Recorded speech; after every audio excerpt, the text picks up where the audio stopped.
My name is Brian Carter. I am 45 years old, and I own a logistics company with 63 employees spread across 3 states. For 20 years, I worked my way up from almost nothing. I started with one truck, a lot of grit, and a plan. Over time, I built a business with a whole fleet behind it, the kind of operation that could move just about anything if the price was right. I believed I was creating stability for my family. What I did not understand was that I was also giving someone a reason to use me. My wife, Nicole, and I have been married for 18 years. We have 2 children. Our son, Ethan, is 17 and deep into college applications. Our daughter, Lily, is 14, and I think she still looks at me like I can fix anything. At least I hope she does, because what happened next changed the way I looked at my whole life. The night it all came apart had started out like a normal business dinner. I was at Romano's, an upscale Italian restaurant downtown, meeting with a potential client from Memphis. If I closed the deal, it would bring in about $2 million a year. I was seated in one of those back booths with tall sides, the kind that makes you feel shut off from the rest of the room. Then I heard my wife laugh. At first, I barely recognized it. The sound was brighter than usual, sharper, more alive than anything I had heard from her in a long time. I was surprised right away, because she had told me she was going to dinner with her old college friend, Amanda, just to catch up. But what I was hearing did not sound like 2 old friends sharing stories. Then she said my name. The second I heard it, something inside me turned to ice. "Brian is so predictable it hurts," she said. Her voice had that smug little edge she used when she thought she was being funny. "He acts like paying the bills makes him some kind of hero. Like bringing home money is the same thing as actually being a man." I should have stood up right then. I should have walked over and put an end to it. Instead, I stayed where I was, completely still, while the man across from me talked about shipping deadlines and delivery capacity like my life was not breaking apart a few booths away. "He has nothing left," Nicole went on. "No spark, no excitement. It is just work, work, work, and those endless stories about trucking lanes and warehouse numbers. Honestly, sometimes I feel like I am married to a calculator." Then I heard the other man speak. His name was Jason. Just hearing another man's name tied to her like that hit me hard. His voice was low and confident, the kind that made my teeth clench without me meaning to. "So why stay?" he asked. "You are only 43. You still have time to start over." "Money," she said, plain and simple, like it was the most obvious thing in the world. Brian built a nice little empire. Once Ethan graduates and heads off to college, I will not feel as bad about taking half. Jason, this is awful to say, but at this point my husband is basically a financial safety net. I am just counting the days until I can cash out. That was the moment I heard the worst thing my wife had ever said about me. I sat there in that booth while my client kept talking about schedules and freight lanes, and I made a decision. She thought she knew me. She thought I was too dull, too busy, too easy to fool. She was wrong. Somehow, I finished the dinner meeting. I still do not know how. My thoughts were all over the place, but I kept talking and nodding like I was still present.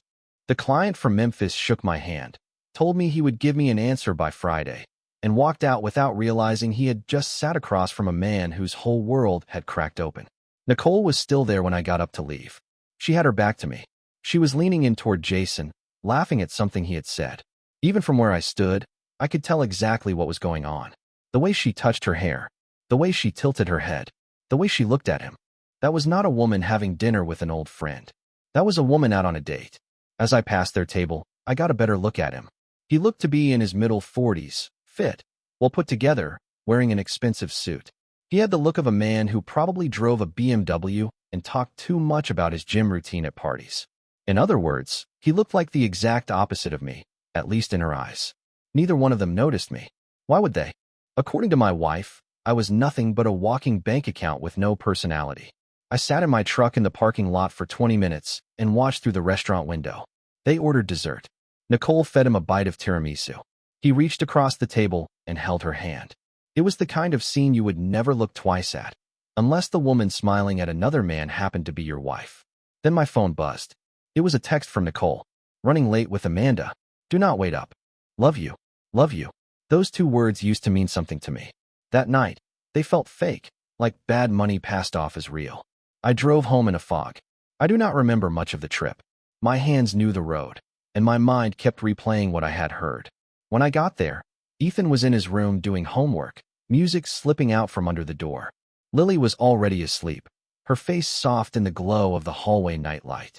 My children had no clue that their mother was quietly preparing to tear their lives apart over a man and a payout. I poured myself a whiskey, a good heavy pour, and sat in my home office. I stared at the family pictures on the wall. Our wedding, Christmas mornings, beach vacations, birthday parties. Looking at those photos, I felt like I had been living inside a set for years, and I was the only one who did not know it was all an act. Nicole came home at 11:47 that night. I heard her heels on the hardwood floor and the careful way she eased the front door shut. She peeked into the office, where I was pretending to go over shipping paperwork. "Hey, honey," she said in an overly cheerful voice. "How was dinner?" I looked up at her and saw a stranger wearing my wife's face. "Productive," I said. "How was Amanda?" "Oh, same as always," Nicole said with a little wave of her hand. "Stories about her ex-husband, stories about her awful job. Nothing new. Poor thing never changes." The lie came out smooth as silk. If I had not heard the truth with my own ears, I might have believed her. "I am going to bed," she said, already turning away. "Do not stay up all night with those reports." Then she kissed me on the forehead. Once, that would have felt warm. That night, it felt empty. After she left the room, I sat there for another hour, thinking through every angle. I knew one thing for sure. This was not the end of anything. It was the beginning. The next morning, I did something I had never done in all our years together. I called in sick to work, and I followed my wife. Nicole left the house at 8:15, coffee in hand, wearing that polished smile she had been putting on more and more lately. She told the kids she had an early client meeting, kissed both of them goodbye, and headed out like it was just another normal day. I waited 5 minutes, then got into my personal car instead of one of the company vehicles she would recognize. I stayed behind her through the morning traffic, nothing fancy, just far enough back not to draw attention. I already knew what my gut was telling me. I just needed to see it with my own eyes. She did not drive to her marketing office. She went across town to a coffee place called the Daily Grind, one of those trendy spots where a cup costs more than lunch used to. I parked on the other side of the street and watched her through the front window. She took a seat in the corner and checked her phone every few seconds like she was waiting on somebody. At 9:23, Jason walked in. In daylight, he looked even more polished than he had the night before. Crisp shirt, expensive watch, easy confidence. He carried himself like a man who had never once had to worry about covering payroll or keeping 63 people employed. He slid into the chair across from Nicole like he belonged there. I could not hear a word they were saying, but I did not need to. Their body language said enough. They leaned in close. Their hands met across the table. Nicole laughed at him like he was the only man in the room. This was not their first coffee date.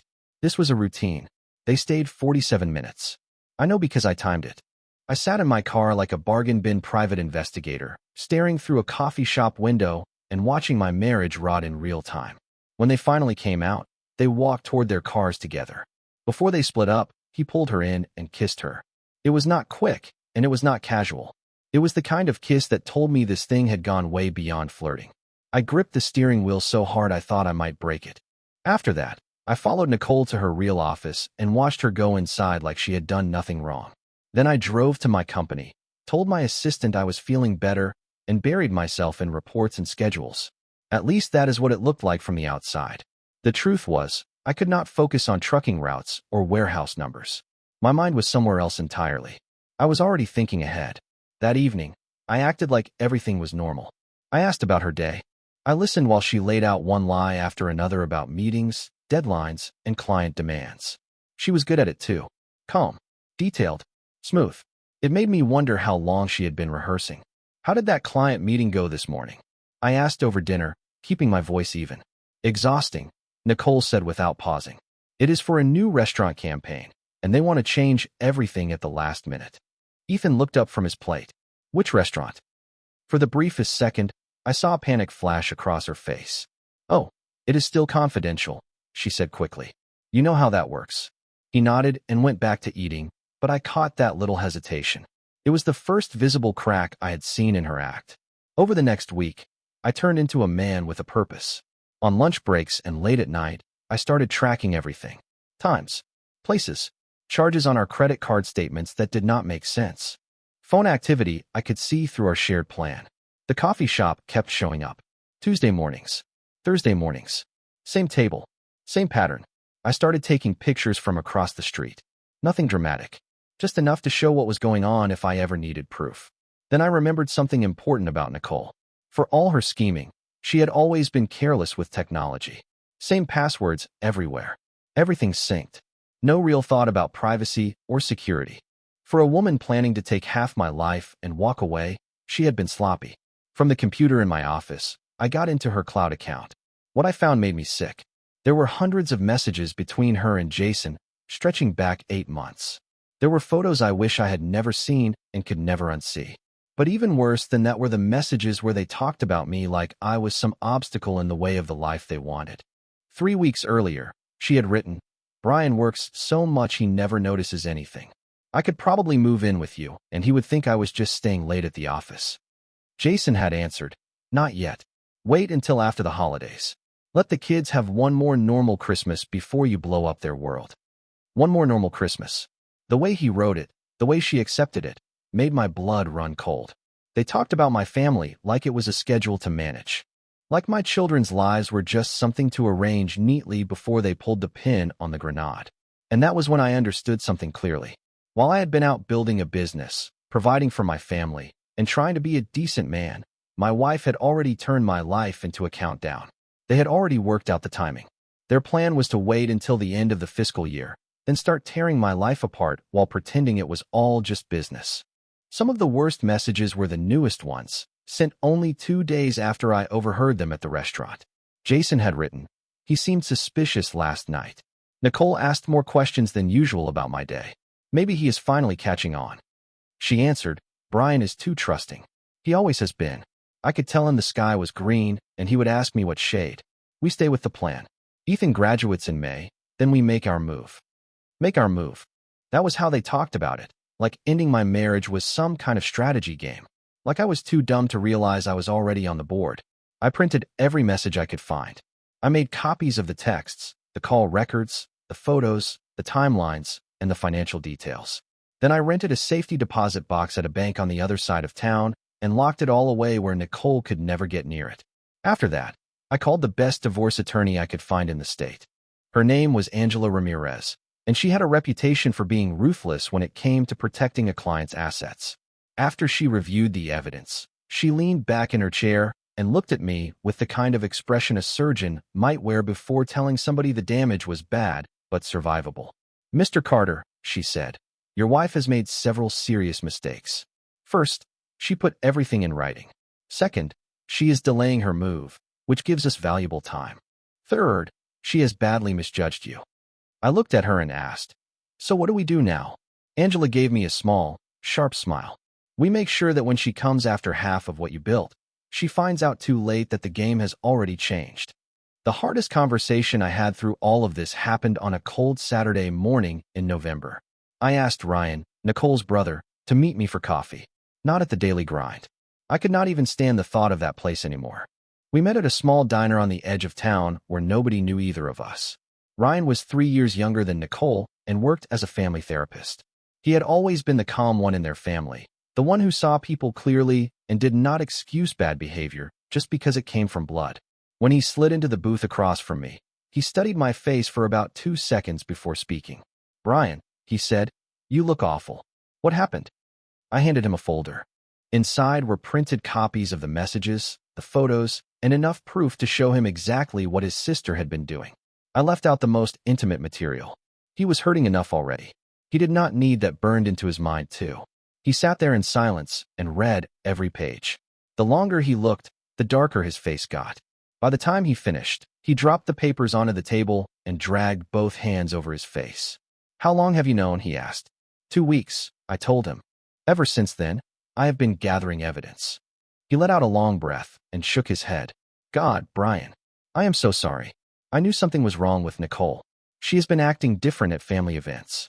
Distracted, secretive, not really present. But I never thought it was this bad." "The kids do not know," I said. "I still do not know how to tell them." Ryan leaned in and lowered his voice. "Let me help with that. Ethan and Lily are going to need real support when this comes out. They need to hear clearly that this is not their fault. They need someone steady around them." We sat there for the next hour and talked through everything. He said he would help prepare the kids little by little for difficult news without dumping all the details on them at once. He also agreed to help me figure out the right time to have the conversation. Most important of all, he said that if this ended up in court, he would speak honestly about Nicole's behavior, no matter how ugly it got. As we were getting ready to leave, I stopped him. "There is one more thing," I said. "I need to protect the business before Nicole realizes what is happening." He frowned. "What exactly do you mean?" "She is planning to take half of everything," I said. "That company is not just money to me. There are 63 people depending on those paychecks. I am not going to let her greed wreck their lives too." That same afternoon, I met with my business attorney and my accountant. We spent hours going over ownership structure, liability, exposure, and every weak point that could be used against me in a divorce. By the end of that meeting, we had started moving my personal shares into a trust designed to shield the company from the fallout. Everything we did was legal. Everything was above board. Honestly, I should have done it years earlier. By Monday morning, my logistics company was protected. Nicole could still come after me. She could still try to take what she thought was waiting for her. But when the time came, she was going to find out that the pile she had been counting in her head was a whole lot smaller than she imagined. The irony was not lost on me. For years, she had complained that I cared too much about work, that I spent too much time focused on the business. In the end, that same focus was what was going to save me. 3 weeks after I found out the truth, I made the choice that changed everything. It was a Tuesday morning. Nicole was in the bathroom getting ready for another so-called client meeting, which I now knew was just another breakfast date with Jason. I could hear her humming while she put on makeup, taking her time, sounding relaxed and pleased with herself. She had not put that much care into looking good for me in a long time. "I will be late tonight," she called out. "Big presentation for the restaurant account. I might not get home until after 10. The restaurant account did not exist. The presentation did not exist. It was just another lie covering another date with the man she thought she would eventually replace me with. I kept my voice even and said, "That is fine. I have some late meetings too." After she left, I sat in my truck in the driveway for 10 full minutes, just thinking. I knew that once I made the next call, there was no turning back. No counseling. No fake attempt to work it out. No pretending this was just a rough patch. What I was about to do was final. But the truth was, she had already crossed the line long before that. The second she reduced me to a paycheck and started planning her exit, she had already chosen the nuclear option. So I called Angela Ramirez. "I am ready to file," I told her. She did not answer right away. Then she said, "Are you certain, Mr. Carter? Once she is served, she will know you have been investigating." "I am certain," I said, "and I want her served at her office, in front of her coworkers. I want that mask ripped off where she cannot control the story." Angela answered in that same steady voice, "That can be arranged. The papers will be ready by Thursday." That night, I did something I had not done in a long time. I cooked for my family. Not takeout. Not something pulled out of the freezer and heated up. I made a real dinner. Grilled steaks. Roasted vegetables. Mashed potatoes made from scratch. The kind of meal that fills the house with smell and warmth and makes people slow down long enough to sit together. Ethan looked at the table and raised an eyebrow. "What is the occasion?" he asked. I gave him a small smile. "Can a man make dinner for his family without needing a reason?" He shrugged and sat down, but the truth was I did have a reason. I knew there was a chance this might be one of the last normal meals we ever had under one roof, and I wanted that evening to hold something good. Nicole came home at 10:47, saying the presentation had gone long. I had kept a plate warm for her, but she barely touched it. Most of her attention was on her phone. She kept glancing down at the screen and smiling at messages I knew were not from clients. "This looks wonderful," she said, but she sounded distracted, like she was reading lines from a script. "Sorry I missed dinner." "Do not worry about it," I said, watching her thumb move across the screen while she read what I was sure were sweet little messages from Jason. "There will be plenty of chances for family dinners later on." That got her attention. She looked up at me for a second, maybe hearing something in the way I said it, maybe wondering if there was more behind the words. But I kept my face calm. I gave her nothing. Let her wonder. Let her keep thinking she was the one in control. After 20 years of marriage, I had become almost invisible to her. But invisible men notice a lot. And what I had noticed was about to tear apart the fantasy she had been building for herself. By then, I was counting the hours until Thursday. I wanted her to look at me and really see me again. The process server delivered the divorce papers to Nicole's office at 2:15 on Thursday afternoon. I know the exact time because Angela called me the moment it happened. It is done, she said. Your wife has been served. At the time, I was sitting in my truck outside Ethan's school, waiting for basketball practice to end. A few seconds after I got off the phone with Angela, my cell phone started ringing. Nicole. I watched her name flash on the screen and let it go to voicemail.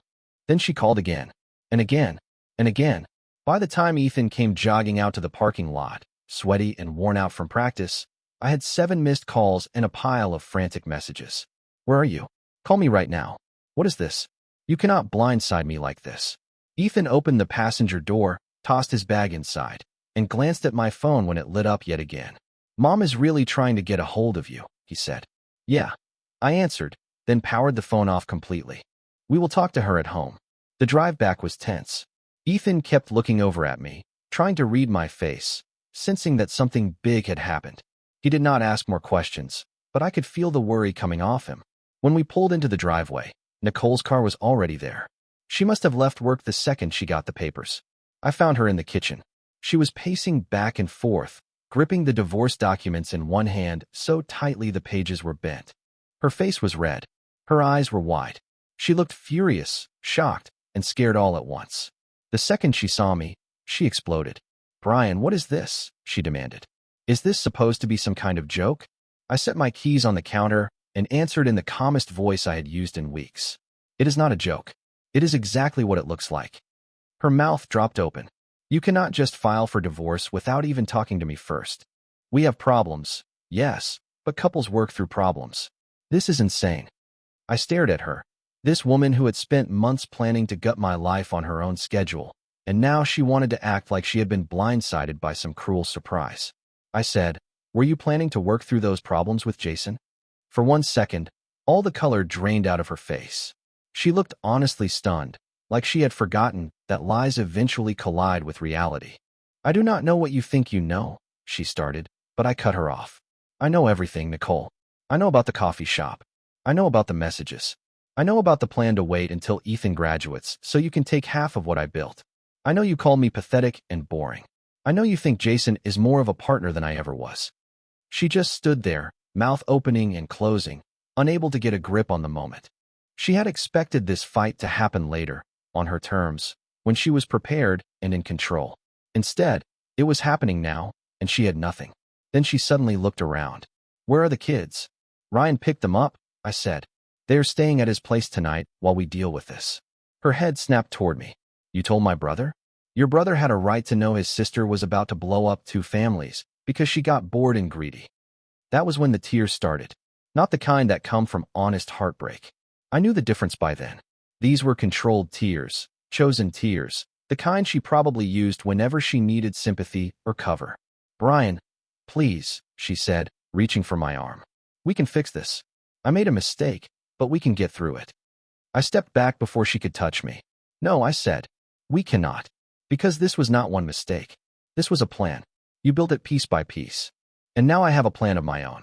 For the first time in our marriage, Nicole looked at me with something close to respect. It was not love. It was not warmth. It was not regret, at least not yet. It was the look a person gives when they finally realize the man standing in front of them is not the same man they thought they could control. She understood, maybe for the first time, that I was not going to roll over and let her dictate the ending.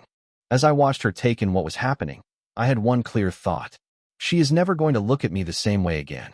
And honestly, that felt right. The talk with Ethan and Lily happened 2 days later, on a Saturday morning, at Ryan's office. I wanted neutral ground. I did not want to spring something that big on them in the house, where every room already carried enough tension. I wanted them somewhere safe, somewhere calm, somewhere they could react without feeling cornered. Ethan sat in the chair nearest me.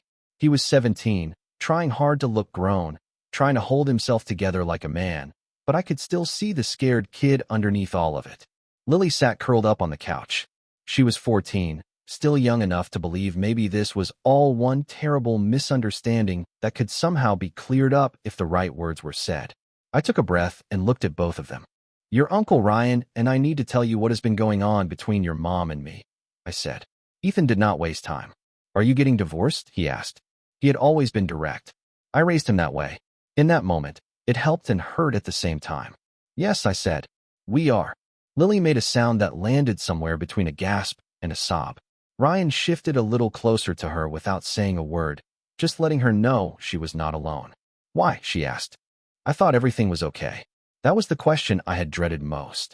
How do you explain betrayal to a 14-year-old girl without tearing apart the way she sees her mother? I chose my words carefully. Sometimes grown-ups make choices that hurt the people they are supposed to love, I said. Your mom has been involved with somebody else, and she has been making plans that did not include keeping this family together. Ethan's jaw tightened right away. For how long? Several months, I told him. He looked down for a second, then nodded slowly. I knew something was off, he said quietly. She has been acting different, distracted, and she has been lying about where she goes. By then Lily was crying openly, tears running down her face. Does she not love us anymore? She asked. That one nearly broke me. I leaned toward her and said, she does love you. She loves both of you very much. And I meant it. Whatever Nicole had done to me, whatever she had done to our marriage, I still believed she cared about the kids. This is between your mom and me, I told them. It is not because of you. None of this is your fault. Where are we going to live? Ethan asked. What happens now? You are staying with me, I said. In our house. You will keep the same schools, the same friends, the same routines as much as possible. I am going to do everything I can to make sure your lives stay steady. What about Mom? Lily asked through tears. Ryan answered that one gently. Your mom will always be your mom, he said. She is still going to be part of your lives. Things are just going to look different than they did before. We stayed there for another hour talking through everything. We answered every question we could as honestly as we could. Ethan was angry, not just at his mother, but at the whole mess. Lily was hurt and confused, still trying to understand how something she trusted so deeply could fall apart so fast. As we got ready to leave, Ethan stopped near the door and looked at me. Dad, he said, I want you to know I am proud of you for standing up for yourself. I did not say anything right away. He kept going. Mom has been treating you badly for a while. I saw it. And honestly, I was starting to lose respect for you because it looked like you were just taking it. That hit me hard. My own son had been watching me let things slide. He had been losing faith in me because I looked weak, or maybe because I looked unwilling to protect myself. I should have acted sooner, I said. Maybe, he answered. But you acted when it mattered. That is what counts. Then Lily came over and wrapped both arms around me. I love you, Daddy, she whispered. I love you too, sweetheart, I told her. Everything is going to be okay. And for the first time in a long while, I believed that might actually be true. 3 months later, the divorce was finalized. We stood in a courtroom that felt less like the end of a marriage and more like some cold business transaction. Nicole sat across the room beside her lawyer, and she looked different from the woman I had spent 18 years with. Smaller somehow, tired, beaten down. The confidence she used to wear so easily was gone. Her relationship with Jason had fallen apart within weeks after I filed. Turns out fantasy is easy. Real life is harder. The man who had talked big about a future with her disappeared the second things became complicated. Once the affair stopped being exciting and started involving consequences, he wanted no part of it. The same man who had acted like he was ready to build a life with her was suddenly nowhere to be found. Nicole's attorney tried everything possible to pull more money from me, but Angela had done her job well. The protections around the business held up. The transfers were legal. The structure was solid. In the end, Nicole walked away with her car, her personal belongings, and a settlement that would cover basic expenses for a couple of years if she was careful. When the judge read the final ruling, I stood there and listened without showing much on my face. Mr. Carter, he said, you are awarded primary custody of both minor children, with standard visitation granted to Mrs. Carter. The division of property will stand as agreed. I nodded. What I felt was not victory. It was relief mixed with sadness. This was never how I wanted things to end. But in the end, this was the ending her choices had written. After the hearing, Nicole caught up to me in the hallway outside the courtroom. She looked older than she had just a few months earlier. The legal fight, the public embarrassment, the collapse of the affair, all of it had worn her down. Brian, she said quietly, I want you to know I never meant for it to go this far. I looked at her for a second and asked, how far did you mean for it to go? She had no answer. Of course she did not. We both knew the truth. She had meant to keep using me for as long as it worked for her. Then she planned to leave on her own terms, with as much as she could carry, and never look back. The kids miss having you around more, I said. That was partly true. The divorce had been hard on them. They missed what they thought they had before. But they were also angry. Angry about the lying. Angry about the sneaking around. Angry that the trust had been broken. "Can we try to do better from here?" she asked. "For Ethan and Lily?" "We can try," I said. "But they are not little anymore, Nicole. They know what happened. And it is going to take them time to trust you again." She nodded, and her eyes filled with tears. "I know I ruined everything good we had." "Yeah," I said. "You did." 6 months later, Ryan texted me and told me Nicole had moved out of state. She had taken a job with a marketing firm in Phoenix.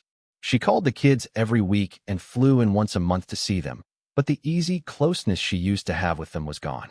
During one of our regular talks, Ryan told me, "She is trying, but she is rebuilding from zero, and that is hard for somebody who is used to being loved without having to earn it." Ethan had started his senior year with a different kind of maturity. He no longer took family stability for granted. Lily had started seeing a counselor and was slowly learning how to trust people again. Both of them chose to live with me full-time instead of splitting their time between households. One afternoon, Ryan and I stood by the gym watching Ethan at basketball practice. "You did the right thing, Brian," he said. "It was brutal, but you protected those kids when it mattered most." I nodded, but my eyes were on my son. He drove hard to the basket, focused and determined, and I could not help thinking he had learned something from all of this. Maybe he had seen what it looked like when a man finally drew a line and defended his family. Sometimes the hardest things end up teaching the strongest lessons. 2 years after the divorce, I was back at the same diner where Ryan and I had first sat down to talk about Nicole's betrayal. Only this time, I was not there to deal with a crisis. I was there to celebrate.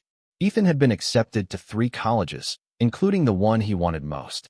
His admissions essay was about resilience, about learning to trust your instincts when something feels wrong even if you cannot yet prove why. One of the counselors had told him it was one of the most mature essays she had read from a high school senior. Lily was 16 by then and doing great in school. She had even started dating a boy from her chemistry class. He was polite, looked me in the eye when he spoke, and helped clear the table after dinner without needing to be asked. Lily had learned something important through all of this. She valued respect more than charm. She cared more about steadiness than smooth talk. My logistics company had expanded into 5 states. Part of that came from throwing myself into work during the worst months of the divorce. But a bigger part came from the changes I had made while protecting the company. Those changes forced me to think smarter, move faster, and run a leaner, better business. As Ryan and I sat over coffee, he said, "You know what I am proudest of?" "What is that?" "The kids never saw you lose control.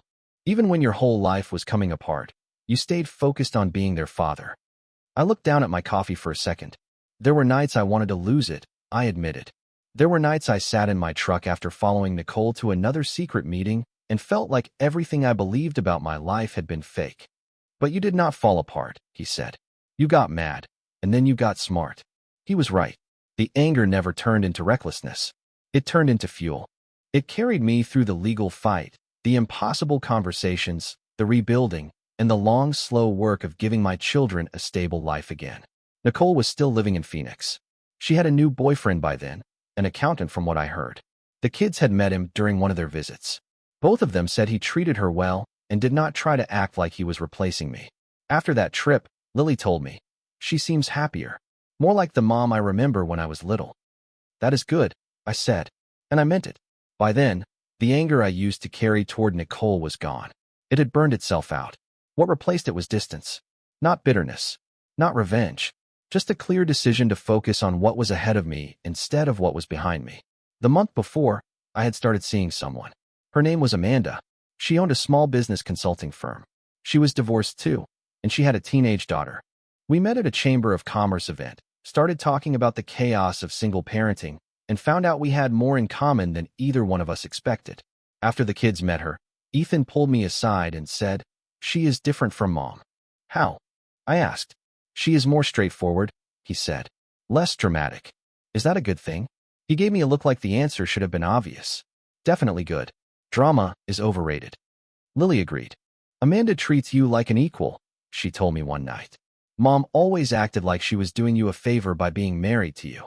Kids have a way of saying the hardest truths in the plainest language.